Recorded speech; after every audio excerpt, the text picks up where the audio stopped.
Hello student, আসসালামু আলাইকুম সবাইকে।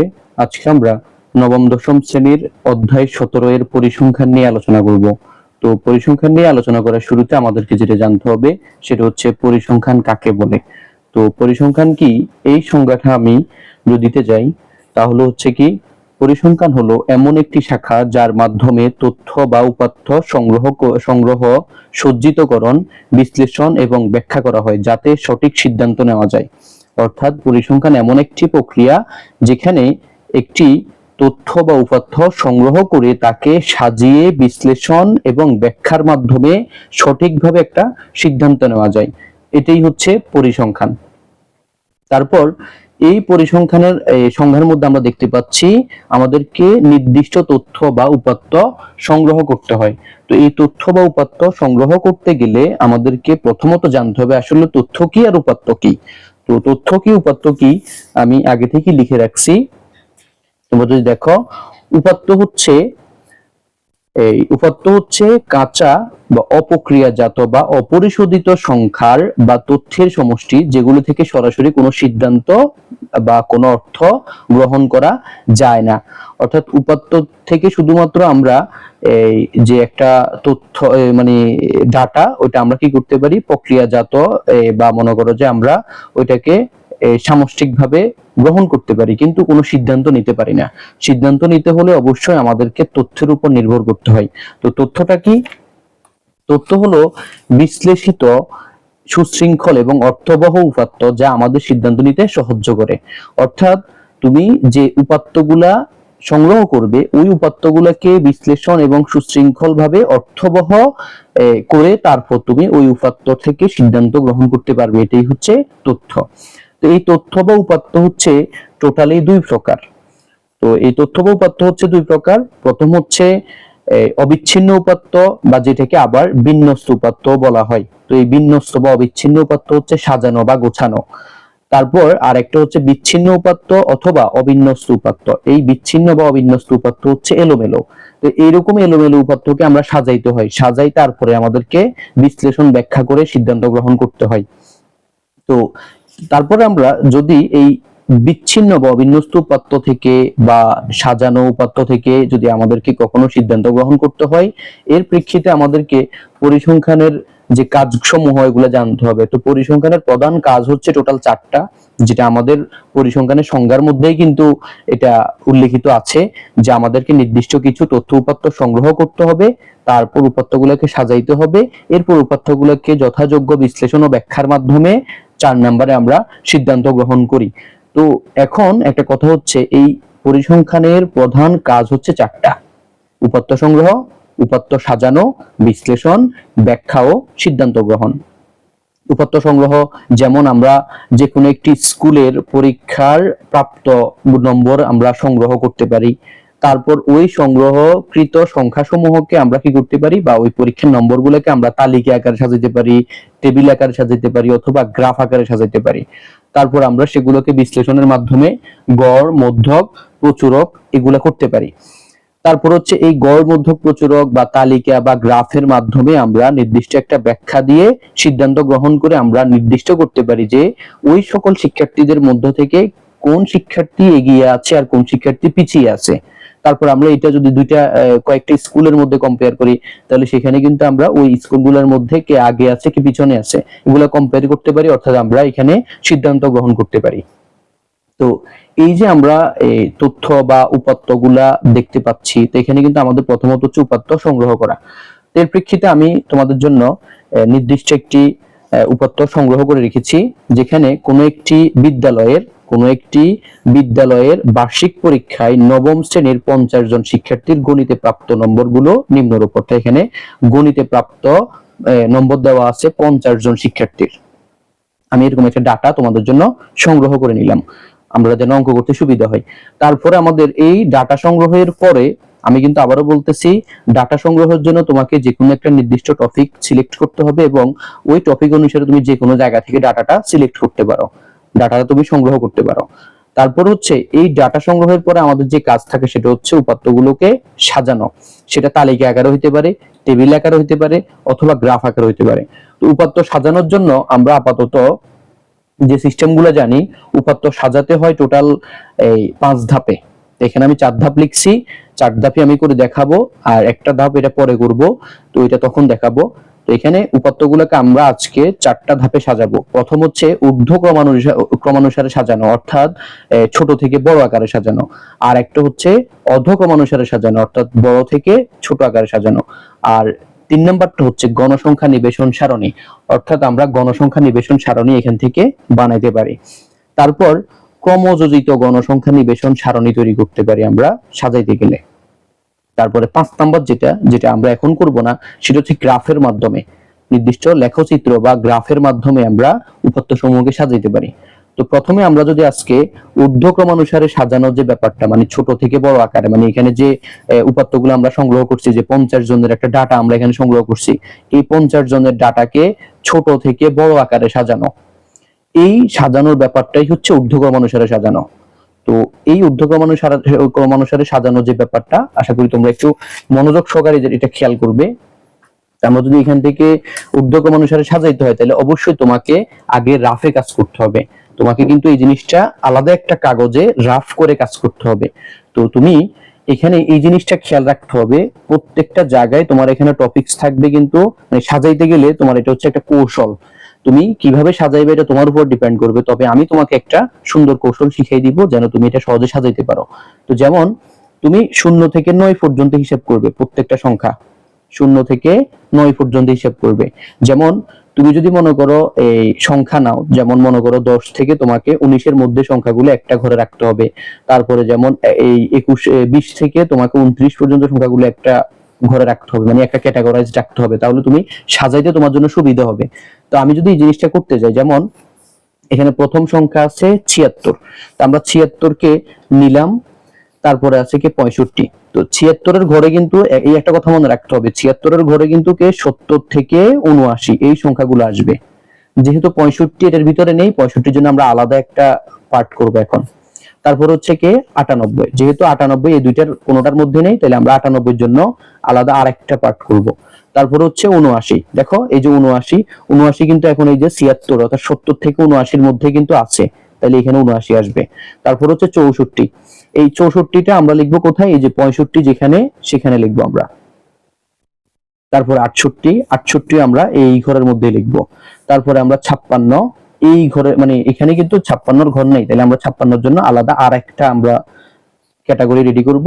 তারপর 73 কিন্তু এই ক্যাটাগরির মধ্যে আছে। আমি বারবার বলতেছি তোমরা 0 থেকে 9 এই জিনিসটার উপর ডিপেন্ড করে কাজ করবে, তাহলে কিন্তু সাজানোটা তোমাদের জন্য খুব সহজ হয়ে যাবে। তারপরে 73 লেখার পরে আমরা লিখতে হবে 83 এর জন্য আমরা কোনো ডাটা করি নাই, তো আমরা 83 লিখবো। তারপর হচ্ছে 57 জন্য এই যে এখানে এটা করা হয়েছে, আমরা এটার মধ্যে লিখে দিব। তারপরে 55 এখানে।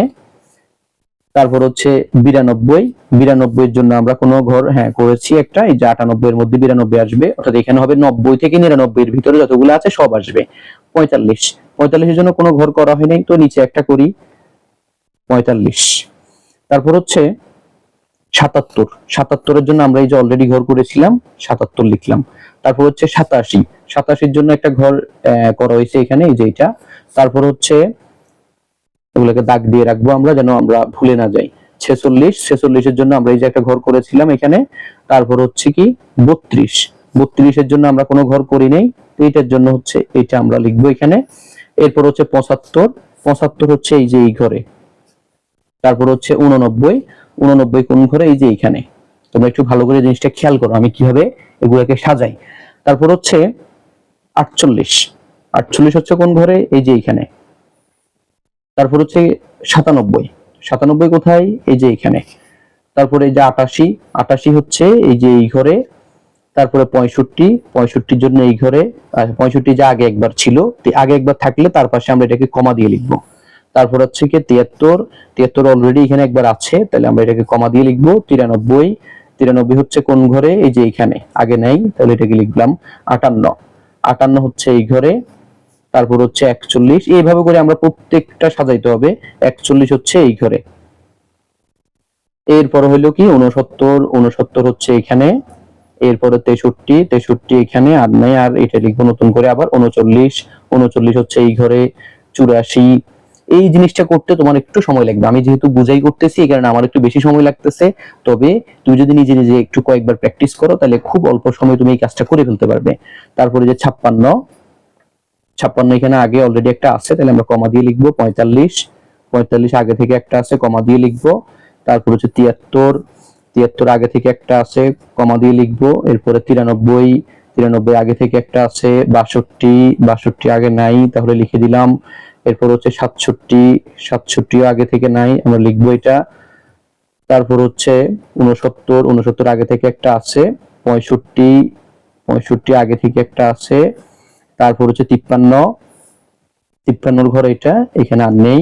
তারপর হচ্ছে 78, আমি এরপরে গুলো একটু দ্রুত করতেছি যেন আমাদের সময়টা একটু কম লাগে। 78 হচ্ছে এই ঘরে। তারপর হচ্ছে 64, 64 এখানে আছে আগে থেকে একটা। 85, আমি প্রথম অংশ বুঝাইলাম, আশা করি তোমরা এই জিনিসটা বুঝে ফেলছো। 85, তারপরে 53, 53 আগে থেকে একটা আছে। তারপরে 73, 73 কোন ঘরে জানি, তো এখানে 73 চারটা হয়ে গেছে, জিনিসটা একটু খেয়াল রাখতে হবে তোমাদেরকে। 34, 34 এখানে হবে। 75, 75 কোন ঘরে জানি, 75 এই যে এখানে, 75 আগে থেকে একটা ছিল। তারপরে 82, 82 হচ্ছে এখানে। তারপর হচ্ছে 67, 67 হইলো কোথায় যেন, কোথায় যেন 67 আগে থেকে একটা আছে এখানে। 62, 62 আগে থেকে একটা আছে। তো এই দেখো মোটামুটি আমরা 50টা সংখ্যাকে এখানে ক্যাটাগরি ওয়াইজ আমরা সাজাইতে পারছি। তো এটা সাজানোর পর আমরা একটু মানে হালকা একটু কাজ করব, সেটা হচ্ছে কি এগুলো সবগুলো গুণে দেখবো এখানে আমাদের 50টা আছে কিনা। 1 2 3 4 5 6 7 8 9 10 11 12 13 14 15 16 17 18 19 20 21 22 23 24 25 26 27 28 29 30 31 32 33 34 35 36 37 38 39 40 41 42 43 44 45 46 47 48 49 50। যাক আমাদের এখানে আমরা গুণে দেখলাম যে মোটামুটি 50টা ঠিক আছে। তো ফার্স্ট টাইম আমরা এটাকে কি করব, এই ঊর্ধ্বক্রমানুসারে অর্থাৎ ছোট থেকে বড় আকারে সাজাবো। আমরা এখানে লিখতে হবে কি, উপাত্ত সমূহকে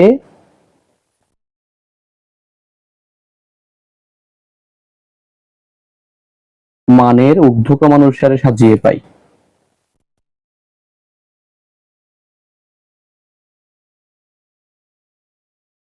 সাজিয়ে পাই লিখবো কি পাই, কেমন? তো এটা লেখার পরে আমরা কি করবো, এগুলোকে মানের ঊর্ধ্বক্রমানুসারে মানে সাজানো কি, সেটা হচ্ছে ছোট থেকে বড় আকারে সাজানো। তো আমরা দেখতে পাচ্ছি আমাদের এই ক্যাটাগরি গুলোর মধ্যে সবচেয়ে ছোট ক্যাটাগরি হচ্ছে এটা। তো সবচেয়ে ছোট ক্যাটাগরির মধ্যে সবচেয়ে ছোট সংখ্যাকে 32, তারপর হচ্ছে আমরা লিখবো 32, 34, এরপর হচ্ছে 39। তারপর হচ্ছে এরপরে এই ছোট ক্যাটাগরি থেকে আরেকটু বড় হচ্ছে কি, এই যে 40-এর এটা। তো এইখানে হচ্ছে কি সবচেয়ে ছোট হচ্ছে কি 41। এরপরে দেখতে পাচ্ছি হচ্ছে 45, দুইটা আছে, দুইটাকে পাশাপাশি লিখবো। এরপর দেখতে পাচ্ছি 46, এরপরে 48। এরপরে আমরা এটার পরে আরেকটু বড় হচ্ছে 50-এর ঘর এটা। তো এখানে সবচেয়ে ছোটকে 53, তো 53 হবে দুইটা। তারপর হচ্ছে কে 55, এগুলোকে আমরা সিরিয়াল ওয়াইজ লিখে দিব আর কি। তারপর 55-এর পরে 56 দুইটা, 56 দুইটার পর হচ্ছে 57, তারপর হচ্ছে 58। এরপরে এই ঘরের পরে হইলো কে, প্রত্যেকটা কিন্তু কোনোটা যেন বাদ না যায় এভাবে করে লিখতে হবে। এই হচ্ছে 60-এর ঘর এটা। তো এখানে সবচেয়ে ছোট কে 62 দুইটা, তারপর হচ্ছে 62-র পরে 63, তারপর হচ্ছে 64 দুইটা, তারপর 64 দুইটার পরে হচ্ছে 65 তিনটা, 65 65 65। তারপরে 65-র পরে 66 এখানে নেই, তারপরে তাহলে 67 দুইটা আছে। তারপর 67-র পরে 68 আছে একটা, এরপর 69 দুইটা। এখানে মোটামুটি অনেক সংখ্যা। এবার এই ঘরের পরের ঘর হচ্ছে এইটা, এই যে এটা। এটা এখানে সবচেয়ে ছোট কে 73, আমরা লিখবো 73 হচ্ছে কয়টা, চারটা আছে এখানে, এটাই সবচেয়ে বেশি সংখ্যা এখানে। তো 73 4 বার 3 বার হইলো, তাহলে 4 বার। এরপরে 73 এর পরে হবে কি, এখানে 73 এর পরে বড় হচ্ছে 75, তাহলে আমরা 75 আছে 2 বার, 2 বার লিখবো। তারপরে 76 একবার আছে, এরপরে হইলো যাই 77, তারপরে হইলো 78, 79, এরপর 79 পরের ঘর হচ্ছে কোনটা, এটা। এই ঘরের মধ্যে সবচেয়ে ছোট কে 82, আমরা লিখবো 82। এরপরে হচ্ছে কে 82 পরে 83 আছে একটা, তারপরে 84, 85 আছে একটা, 86 নেই, 87 আছে, তারপরে 88, 89, তারপর হইলো এটার পরের ঘর হইলো এটা। এখানে সবচেয়ে ছোট কে 92, তারপরে হইলো কে 92 এর পরে 93 আছে 2 বার, তারপরে হইলো 93 এর পরে আছে কে 97 একবার, তারপরে 98। আমাদের এই যে একদম ছোট থেকে আমরা সিরিয়াল ওয়াইজ এগুলাকে বড় পর্যন্ত লিখলাম। তো এটা হইলো আমাদের উপাত্ত সমূহকে মানের ঊর্ধ্বক্রমানুসারে সাজানো, অর্থাৎ প্রথম যে সাজানোর প্রক্রিয়াটা। তো প্রথম সাজানোর প্রক্রিয়াটা চলে গেলে এইবার হচ্ছে আমরা যদি অর্ধক্রমানুসারে দেখি, অর্ধক্রমানুসারে মানে কি, যে 2 নাম্বারটা অর্ধক্রমানুসারে মানে হচ্ছে বড় থেকে ছোট আকারে সাজানো। এটা তো একদম সিম্পল, তুমি যেহেতু এখন ছোট থেকে বড় আকারে সাজাইতে পারছো, তো এখন তো তুমি এই বড় থেকে ছোটটা সাজাইতে পারো। অর্থাৎ কি, এই যে আমরা এখানে যদি লিখি এইগুলাকে সিরিয়াল ওয়াইজ কি করতে হবে, আবার এই যে উল্টা করে লিখে দিতে হবে, মানে বিপরীত করে এই বড়গুলাকে প্রথমে রাখতে হবে, আর ছোটগুলাকে আস্তে আস্তে আবার ছোট পর্যন্ত যাইতে হবে, মানে বড় থেকে ছোট আকারে সাজাবো। তো তখন তুমি আবার লিখতে হবে এখানে উপাত্ত সমূহকে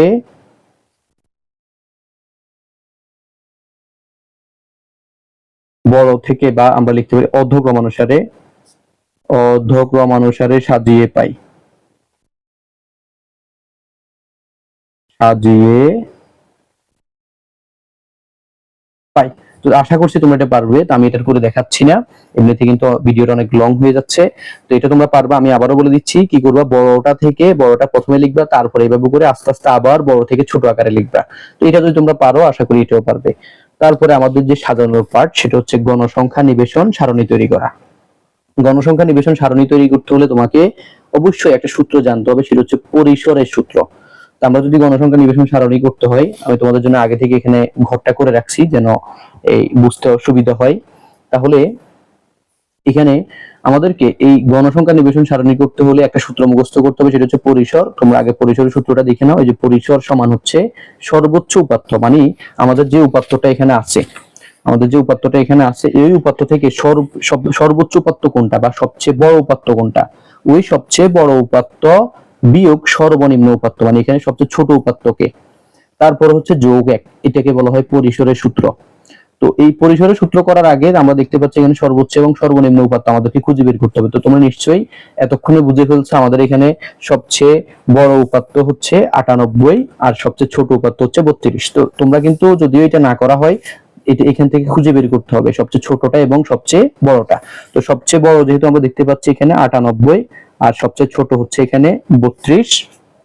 এটা করার পরে আমরা কি করতে হবে, এখানে যে সর্বোচ্চ উপাত্ত কত 98, আর সর্বনিম্ন উপাত্ত হচ্ছে এখানে 32, এটার সাথে যোগ হবে 1।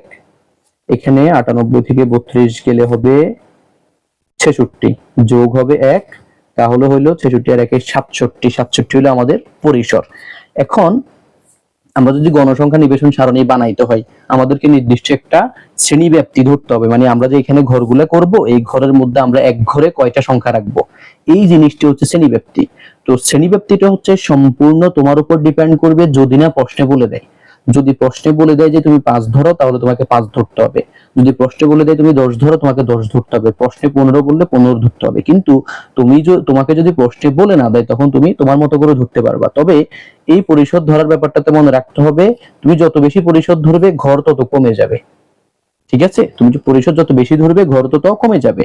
যেমন তুমি যদি এখানে পরিসর 5 ধরো, তাহলে তোমার ঘর আসবে, মানে পরিসর আবার শ্রেণীব্যাপ্তি তুমি যদি 5 ধরো, তাহলে তোমার শ্রেণী সংখ্যা আসবে 67/5, অর্থাৎ পরিসরকে শ্রেণীব্যাপ্তি দ্বারা ভাগ করে দিতে হবে, তাহলে তোমার শ্রেণী সংখ্যা মানে কয়টা ঘর হবে এটা আসবে। এখন আমরা যদি এখানে 10 ধরি, শ্রেণীব্যাপ্তি যদি আমরা এখানে 10 ধরি, তাহলে আমরা এখানে লিখতে পারি 67 ভাগ হলো 10। 67 কে 10 দ্বারা ভাগ দিলে হবে 6.7, যেটার মানে হচ্ছে প্রায় 60টি, মানে দশমিকের পরে কিছু একটা আসলে বুঝতে হবে যে আমার 6 ঘর টোটাল ফিল আপ হবে, আর কিছু সংখ্যা আছে ওরা পরের ঘরে ফ্লো করবে, অর্থাৎ ওরা পরের ঘরে চলে যাবে। এই জন্য তোমাকে প্রায় 60টি ঘর ধরতে হবে। এখন আমরা এখানে এই যে 60টি ঘর এভাবে উপর থেকে নিচে 60টা ঘর তোমাকে এই যে ট্যালি ঘরের মতো এরকম বানাই নিতে হবে, যে 1 2 3 4 5 6 7 8 9, মানে তুমি টোটাল 9টা কেন হবে, কারণ তোমার ওই যে 60টি হচ্ছে তোমার শ্রেণীব্যাপ্তির ঘরগুলো রাখার জন্য এবং এই সংখ্যাগুলো রাখার জন্য, আর একটা হচ্ছে শিরোনাম, আর একটা নিচে হচ্ছে হিসাবের জন্য, মানে হিসাব করার জন্য একটা, আর হচ্ছে শিরোনামের জন্য একটা, টোটাল তোমার সংখ্যাগুলো রাখার জন্য 60টা ঘর, মোট 9টা ঘর। এটা মনে রাখবে, তোমার শ্রেণী সংখ্যা যা আসবে তার থেকে 2টা ঘর বেশি করবে। তো এখন আমাদের শ্রেণীব্যাপ্তি ধরি, আমাদের সর্বনিম্ন সংখ্যা কত 32, আর সর্বোচ্চ সংখ্যা কত 98। এই দুইটার কম্বাইন করে আমরা শ্রেণীব্যাপ্তি গুলো ধরতে হবে। তো যেন এই দুইটা সংখ্যার মধ্যে থাকে পুরো শ্রেণীব্যাপ্তিটা। আমরা 32 থেকে ধরবো সবচেয়ে ছোট। তো 32 থেকে যদি আমরা 10 হিসাব করি, প্রয়োজনে তুমি প্রথমে হাতে গুনবে যেন ভুল না হয়। যেমন 32 33 34 35 36 37 38 39 40 41, মানে তোমার 10 ঘর পরে 41। তো তুমি মনে করো এখানে 41 পর্যন্ত হবে, তার মানে পরেরটা হচ্ছে 42 থেকে 51, তারপরে হচ্ছে কি 51 থেকে 60, 61 হবে, এটা 52 থেকে হবে। আর এরপর হচ্ছে 62 থেকে 71, এটা হবে 72 থেকে 81, পরেরটা হবে 82 থেকে 91, তারপরেরটা হচ্ছে 92 থেকে 101। আমাদের সর্বোচ্চ সংখ্যা হচ্ছে কত 98। তো এখানে এই 101 শ্রেণীব্যাপ্তির ভিতরে কিন্তু 98 ঢুকে গেছে। এখন কিন্তু আমরা মোটামুটি শ্রেণীব্যাপ্তিটা লিখলাম, তারপর আমাদের হচ্ছে ট্যালি করতে হবে। ট্যালি কেন করা হয়, কারণ যেন আমরা এই শ্রেণী সংখ্যাগুলোকে ঠিক মতো উঠাইতে পারি, যেন ভুল না হয়। মানে 50টা শ্রেণী সংখ্যার মধ্যে, মানে 50টা উপাত্তের মধ্যে কোনো উপাত্ত যেন এখান থেকে বাদ না যায়, এই জিনিসটার জন্য, মানে নির্ভুলতার জন্য ট্যালি ব্যবহার করা হয়। আমরা যদি ট্যালিটা এখন ব্যবহার করতে যাই, তো এখন ট্যালি করতে গেলে হচ্ছে কি তোমাকে এখানে একটা একটা করে সংখ্যা হিসাব করে করতে হবে। যেমন প্রথম হচ্ছে 76। এখন এই 76 কোন ঘরে, দেখো এই যে 72 থেকে 81, ওই যে আমরা যেরকম সাজাইছিলাম ওই সাজানোর মতোই কিন্তু প্রায় এটা 72 থেকে 81-র মধ্যে 76 পড়ে। তারপরে আমরা এগুলোকে একটা একটা করে গোল্লা দিব, আর হচ্ছে এখানে ট্যালির দাগ গোলা দিব। 65 হচ্ছে কোন ঘরে, এই যে এই ঘরে। তারপরে 98 এখানে, তারপরে 79 হচ্ছে এইখানে। আমি এখন একটু দ্রুত করতেছি, সরি, 79 হচ্ছে এইখানে, এটা ঘর বেশি হয়ে গেল। তারপর 64 হলো এখানে, 68 হলো এখানে, 56, 73 এখানে, 83 আমরা কিন্তু এখানে এই যে আগে থেকে একটা দাগ দিয়েছিলাম। তারপর হচ্ছে 57 হচ্ছে এই ঘরে, তারপরে 55 এই ঘরে, 92 এই ঘরে, 45 এই ঘরে। এই জিনিসটা যেন নির্ভুল ভাবে করা হয় এজন্য গোল্লা দিচ্ছি। 77 হচ্ছে এই ঘরে, খেয়াল করে দিতে হবে। 87 এই ঘরে, এরপর হচ্ছে 40 এখানে, 32 হইলো এখানে, আর এরপরে 75 হচ্ছে এই যে দেখো এখানে এই 72 থেকে 81-র মধ্যে 75 পড়ছে। তো এখানে অলরেডি আগে থেকে 4টা হয়ে গেছে, যদি 5 নাম্বারটা দিতে হয় আমাদেরকে এটা একটু এই যে এই দুইটার মাঝখানে আর আড়াই করে দিতে হবে, এটা এখানে কিন্তু 5টা বোঝায়। তারপর হচ্ছে 89 হচ্ছে এখানে, 48 এইখানে, তারপরে 97 হলো কোথায়, এই যে এখানে, 88 হলো এখানে, 65 হলো এখানে, তারপর হলো 73 হলো এখানে, 93 এইটা এখানে, তারপরে 58 হলো এখানে, 41, এরপর 69 হলো এই যে এই ঘরে দেখো 4টা হয়ে গেছে, তাহলে 5টার সময় আমরা এখানে আড়াই করে দিব। তারপর 63 এখানে, এরপর হচ্ছে 39 হলো কোথায়, 39 হলো এখানে, তারপর হলো 84 হলো এই যে এখানে 4টা ছিল এখন 5টা হয়েছে। 56 এটা এখানে 4টা ছিল 5টা হয়েছে। 45 হলো এখানে, 73 এইটা এখানে, 93 এই যে এখানে, এখন এটা 5টা হবে। তারপর 62 এইটা এখানে, তারপরে যে 67 এটা হলো এখানে, 69 তাও এখানে, 65 তাও এখানে, 53 এখানে, 78 এই যে একটা একটা করে নিয়ে এখানে বসাইতে হবে। 78 হচ্ছে এখানে, 64 এটা হলো এখানে, 85 এখানে, 53 এটা এখানে, 73 এইটা এখানে, 34 এখানে, 75 এই যে এখানে এটা হবে।